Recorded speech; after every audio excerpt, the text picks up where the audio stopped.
In today's video, I'm going to teach you how to use custom colors in Looker Studio reports. So, whether you're looking to make your data visualizations pop with your brand's specific color palette, or you simply want a more visually cohesive report, this guide will show you just how simple it is to customize colors in Looker Studio. Let's start by opening your preferred web browser and typing Looker Studio into the search bar. If you're already familiar with this platform and just need a refresh, this is the perfect moment to get started. Once you've navigated to the Looker Studio page, simply log in with your credentials. This might be your Google account or another platform you've integrated with Looker. After you're logged in, you'll want to choose the element within your report that you'd like to edit. This could be a chart, a scorecard, or a table. Whatever data visualization component suits your needs. Keep in mind that harnessing the power of color can significantly enhance the readability and impact of your data, so selecting the right component is crucial. Once you've selected your component, take a look at the right-hand side of your screen.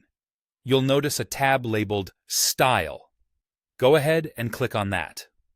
This is where all the magic happens in terms of adjusting the visual aspects of your reports.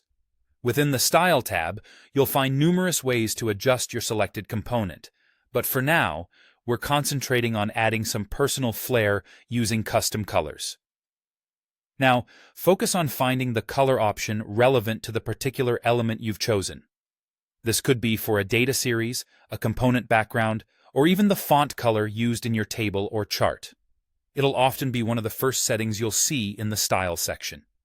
Click on the box that displays the current color, and this will open up a world of possibilities, also known as the color picker. In this colorful interface, direct your attention to the little plus symbol located within the color picker, which opens the custom color panel. It's here where you can truly make your report stand out. If you have a specific hexadecimal or RGBA color code, enter it here. For those times when you're not quite sure of the exact code, don't worry. You can also use the color scale, where you can manually drag your cursor to find that perfect shade. After you've settled on your custom color, the final and important step is to click on Done to apply it. This action saves your new custom color choice and illustrates it directly onto the element you originally selected. And there you have it. Customizing colors in Looker Studio is just that simple, allowing you to make your reports not only informative but visually engaging. Thanks for joining today, and happy reporting!